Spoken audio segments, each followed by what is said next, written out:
penyalahgunaan jabatan merupakan sebuah dosa politik yang bakal berdampak negatif bagi generasi muda Indonesia. Hah? Lu milih nggak? Nggak tahu. Lu kan Makan siang gratis. tetap enggak, lu nggak tahu netral. Lu milih. Ya, gue nggak mau dibuka di sini. Kalau dapat project baju, bikin baju nyablon. Nggak mau dibuka di sini. Dia pun pernah makan beberapa makanan ekstrim seperti kelelawar, kecoa hingga kecebong. Ternyata dia sering makan yang dari ke semua ya. Memang berita kita nih nggak pernah jauh-jauh dari politik ya. Ya, Gugum juga mengatakan UU Pemilu membolehkan presiden, menteri, gubernur, bupati atau wali kota untuk berkampanye. Yang nggak boleh kan nepotisme. Tapi kan itu juga jadi. Iya.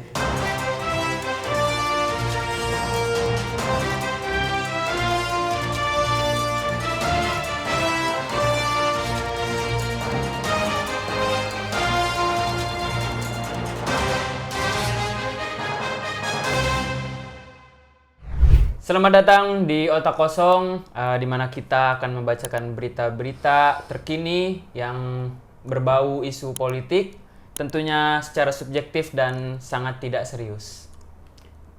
Dipenuhi bercanda-bercanda oleh saudara Junun. Berita pertama, Mahfud, jangan gunakan jabatan untuk kepentingan politik, itu dosa. Kalau banyak sawah, Itu desa. kalau cewek, Apa? Desi. Wah, tadi nggak briefing. Ya udah, lanjut. Calon Wakil Presiden nomor urut 3, Mahfud MD, memperingatkan para pejabat agar tidak menggunakan jabatan mereka untuk kepentingan politik. Menurut Mahfud, penyalahgunaan jabatan merupakan sebuah dosa politik yang bakal berdampak negatif bagi generasi muda Indonesia. Kalau banyak sawah, Desa. oke. Desi. Ya, kata Mahfud dalam acara Tabrak Prof. Kalau mau jadi pejabat itu jangan menggunakan jabatan untuk kepentingan politik. Itu dosa. Kalau banyak sawah, Itu dosa politik yang akan meracuni generasi muda, kata Mahfud dalam acara Tabrak Prof. Kalau Di perempuan? Semarang Selasa. Dikutip. kalau banyak sawah. Nah, Mahfud juga mengaku tidak pernah menggunakan fasilitas yang ia perempuan? terima atas jabatan Menteri Koordinator Bidang Politik. Kalau banyak sawah, Dan lanjut. Dan Meamanan Menko Polhukam untuk kepentingan politik sebagai cawapres. Mungkin kita lagi banyak simpang siur ya, karena ada berita seseorang berpeci berkata dia kalau punya jabatan nggak apa-apa asal jangan pakai fasilitas negara gitu. ya emang berpeci ya. Dia pakai peci kadang kalau Tapi kayaknya waktu itu, ya udah lanjut. ya. Selanjutnya itu ia mencontohkan tidak pernah meminta agar pejabat-pejabat di daerah untuk menjemput dan mendampinginya saat berkunjung ke daerah. Padahal Mahfud mengaku punya banyak kenalan di daerah yang sudah ia promosikan untuk mendapat jabatan lebih tinggi, baik itu panglima daerah militer maupun penjabat kepala daerah. Mahfud juga menjelaskan bagaimana cara mempromosikannya. Boleh dibaca Bung Bintang, ini nge-lag. Untuk mempromosikannya itu dia menggunakan prosedur-prosedur tertulis yang itu tidak bisa dibuka di sini. Ya. Ya, itu dia berita dari Mahfud yang mengingatkan untuk tidak memakai jabatan untuk promosi politik. Iya, betul. Selanjutnya ada berita dari Tempo.co. Oke. Gesur Gibran di debat, pengamat politik bilang kecerdasan emosional Gibran belum matang. Oke. Mungkin sebaiknya dimatangkan dengan api yang lebih kecil ya. Karena api kecil bisa cenderung lebih matang. Lanjut, pengamat politik dari Universitas Jember, disingkat UNEJ. Umber juga bisa. Ya. Muhammad Iqbal. Ya udah lanjut lah biar kompak. Menilai calon. Aku dulu apa lu dulu? Lu dulu deh. Menilai calon Serius lah, ini berita serius coy. Menilai calon wakil presiden nomor urut 2 Gibran Rakabuming belum matang dalam hal kecerdasan emosional. Debat itu paling tidak punya pengaruh 3-7%. Publik yang bersentimen negatif saya kira wajar. Secara pengalaman Gibran memang belum cukup matang dan terlihat belum memiliki kecerdasan emosional yang matang, katanya dalam keterangan tertulis diterima di Jakarta Rabu 24 Januari 2024. Ya, hal itu disampaikan Iqbal menanggapi hasil debat keempat pemilihan presiden yang digelar KPU di Jakarta Convention Center atau Ya. disingkat JCC. pada Ahad. Ya. Dia berpendapat Gibran cenderung sibuk menampilkan gimmick dan menyerang personal lawan-lawan politiknya. Di lain sisi, dua cawapres lainnya, Mahfud MD dan Muhaimin Iskandar. Muhaimin is Susah nyari lucunya, udah lu pilih Gibran nggak jadinya? justru terlihat lebih substansial dalam beradu Lanjut. gagasan. Gibran lu milih nggak Gibran? Gitu. Milih Gibran nggak lu? Rahasia bro, lu berjurdil. Dia menjelaskan dalam komunikasi debat terdapat dua strategi Kalau yang dikasih susu, tetap rahasia bro. Lu milih nggak? ah Lu milih nggak? nggak tahu lu kan Makan siang gratis. tetap enggak, lu nggak tahu netral, lu milih. Ya gue nggak mau dibuka di sini. Kalau dapat project baju, bikin baju nyablon. Nggak mau dibuka di sini. Ada SW-nya ini gua. Lanjut. Udah tadi, udah dengar, bisa didengar. Saya ngomong apa tadi ya? Apa yang dilakukan oleh Gibran dengan gue mulu nun yang baca nun? Iya. Lu lah. Ya. Awas lu, ini nih tipe apa enggak sih awas lu? Benar. Awas lu laporkan, awas lu tuh nama ini. Nama lembaga gitu. Ya, awas lu laporkan Mahfud ke Bawaslu. Iya. Tuh. Ya, buntut sebut jawaban Gibran ngawur. Ya, baca lagi itu, gua udah Ya. baca judulnya. Calon Wakil Presiden Cawapres nomor urut 3 Mahfud MD dilaporkan ke Badan Pengawas Pemilu Bawaslu RI atas dugaan penghinaan terhadap Cawapres nomor urut 2 Gibran Rakabuming Raka. Pelaporan Mahfud berkaitan dengan pernyataannya dalam debat keempat Pilpres 2024 lalu. Nah, perlu diketahui, Awaslu ini adalah singkatan dari Advokat Pengawas Pemilu. Jadi lembaga yang mengadvokasi pengawasan pemilu. Ya, berita selanjutnya. Heboh, YouTuber Dede Inun kembali bikin heboh gegara ini demi Allah di Iya, sininya, benar. Gua ngelihat. Gegara ngaku keracunan kotoran kuda, kini dirawat di RS. Ya, YouTuber Dede Inun dikabarkan sakit karena keracunan kotoran kuda. Hal tersebut ia sampaikan di Instagram story-nya pada Kamis 25 Januari 2024. Kini pria yang dijuluki sebagai puncak rantai makanan Ya. itu dirawat di rumah sakit. Lu pernah belajar nggak di SD kan? Pernah. Rantai makanan. Ini Nah, dari tikus, ya terus ular, elang. ya. Nah, jadi menurut saya memang salah kurikulum dan cara pendidikan kalau sebenarnya itu ada Dede Inun di atas elang. Betul, mungkin itu yang tidak digambarkan di LKS kali ya. Iya, atau mungkin sebenarnya Dede Inun itu adalah LKS. LKS. Nah, Elang dong. Ya, ya, oke. Dede juga terlihat sedang berbaring di ranjang pasien dengan tangannya yang diinfus. Waduh, Diketahui Dede Inun dikenal sebagai sosok penggemar kuliner ekstrim. Nah, salah satu videonya yang viral adalah saat ia mukbang sesajen pesugihan di tengah hutan angker. Oke, jadi ada pasien dia berbaring di situ. Betul, dan ini mungkin pengalaman pertama rumah sakit ya, Ya. karena menerima pasien yang Merupakan puncak rantai makanan. puncak rantai makanan. Ini spesial ini. Dan diketahui. Kita juga belum tahu ya, sebagai jurnalis muda kita belum tahu Iya, betul. ini di cover BPJS atau tidak termasuk.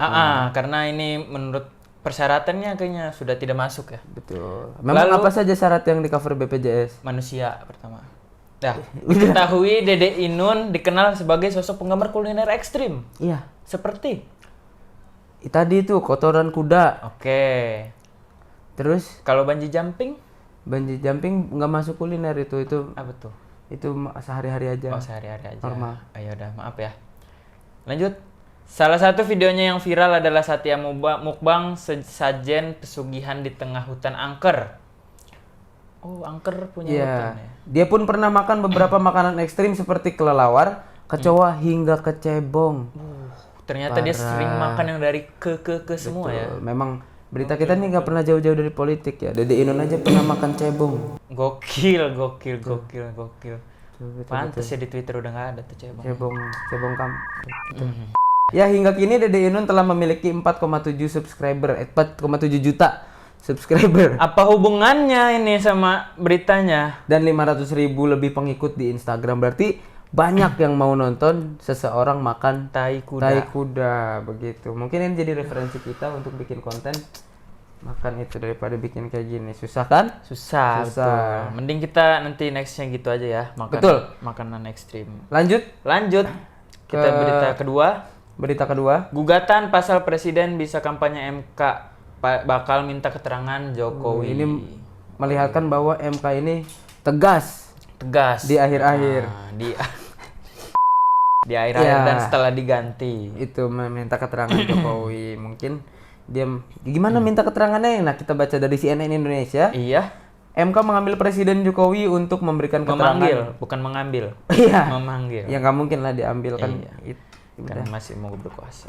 Terus Jokowi untuk memberikan keterangan terkait permohonan uji material pasal. Tak hanya itu, MK juga akan memanggil DPR, KPU hingga Dede Inun. waduh.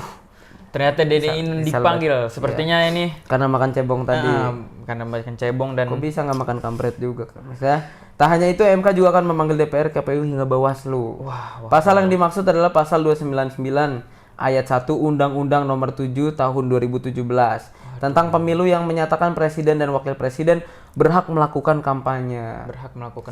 asal ada asalnya ya, cuti harus Emang dalam iya? keadaan cuti kan. Emang iya? Baru boleh.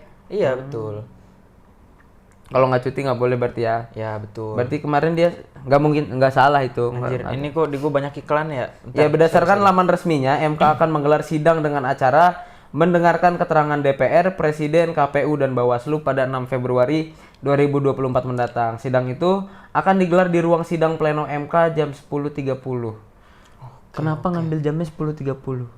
Mungkin ada filosofinya ya, sisi filosofinya di sana. 10 itu melambangkan November, 10 November.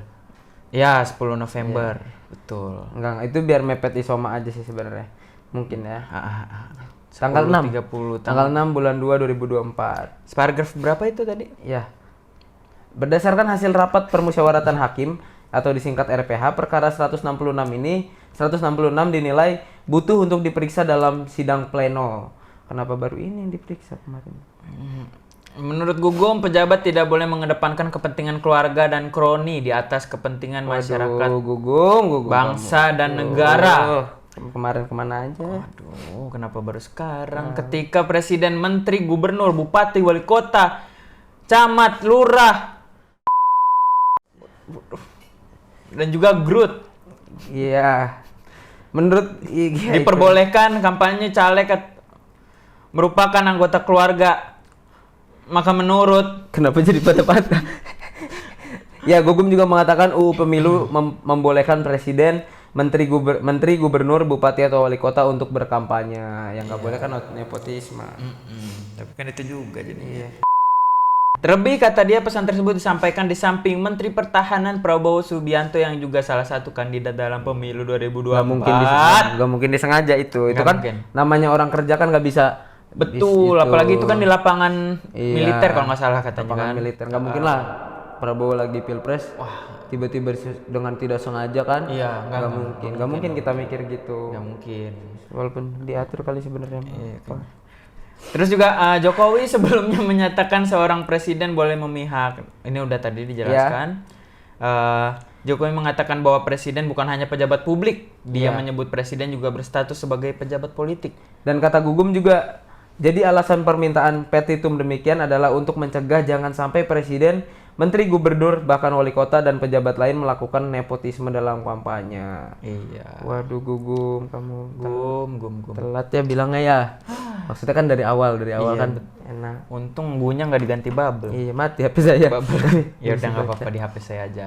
Lanjut. Adapun keberpihakan Jokowi pada Pilpres 2024 menyorot perhatian publik. Diketahui putra. Emang berpihak, jangan sembarang-barang, Mas. Iya nih, Gak CNN mungkin jangan lah Jokowi. sembarang nulis Jokowi nih. kan gak berpihak, dia kan netral. Netral dia banget. membela wong cilik Iya. sama Sama wong anaknya. iya. Ya, putra sulung Ya. diketahui putra sulung Jokowi, Gibran Rakabuming Raka, turut mencalonkan diri sebagai calon wakil presiden atau cawapres pada Pilpres 2024. Jangan suzon. Jangan suzon, nggak boleh. Jangan suzon. Karena ini kan berita kita bawain objektif kan. Iya. Terbaru, nggak mungkin kita suzon.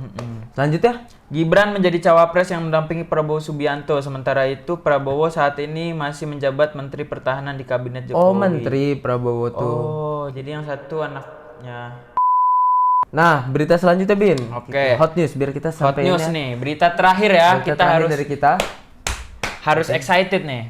Ya, Ntar tadi udah serius-serius, sekarang kita ke berita. kita berita yang paling serius lagi nih terakhir. Ya, untuk menutup ya. Ya, betul. Sangat bernuansa politik. Dengan judul nih dari Liputan 6. Ya. Takut dikejar monyet, 2 orang sampai mematung seperti di permainan Squid Game. Betul. Iya, di Apa sini- hubungannya sama politik kalau ini? Kalau boleh tahu, Mas. Mungkin ada, kita baca Oke, dulu. kita baca dulu.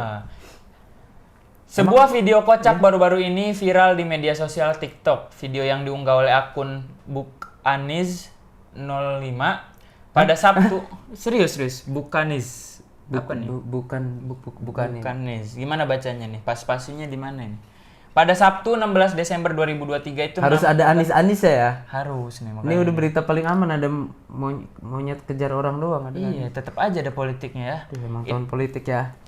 Lanjut. Menampilkan 2 orang laki-laki yang ingin berjalan melewati seekor monyet. Namun karena takut dikejar oleh monyet itu, Akhirnya maka dia dukung Prabowo. waduh, Bukan. bukan, salah dong. Baca. Itu mereka bersiasat untuk mematung seperti di salah satu permainan film Squid Game.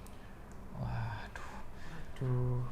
Mematung, mereka sepertinya ini ya pengrajin juga kayaknya. Kenapa tuh? Mematung kan mereka. Jadi ada monyet, mereka mematung tuh. Oh, makanya pengrajin. Iya. Kalau dicekek Penyekek kan jadinya. Memiting Memiting. dong. Alah. Maaf Pak, salah. Ya, begitu saja berita-berita dari kita, Oh, berita-berita Satu paragraf Iya, doang. berita-berita terbaru dari kita. Mungkin hikmahnya yang bisa kita sampaikan Iya. adalah semoga kita semua tidak dikejar monyet. Betul, dan kita semua juga tidak mematung sembarang tempat. Betul. Serta jangan lupa dukung Pribadi masing-masing Iya, untuk menjadi pilihan pribadi yang lebih baik. masing-masing. Betul. Kurang lebihnya nggak mau minta maaf mungkin ya. Kalau kurangnya mau minta maaf, lebihnya nggak mau minta maaf. Mungkin segitu aja dari saya Bintang. Ya, saya Junun, sampai jumpa di berita-berita terbaru lainnya. Ya. Tetap di otak kosong. See you next time. Salah dong. Tetap di otak kosong. See you next time. Dadah. Oke, udah, dadah. cukup. Dadah.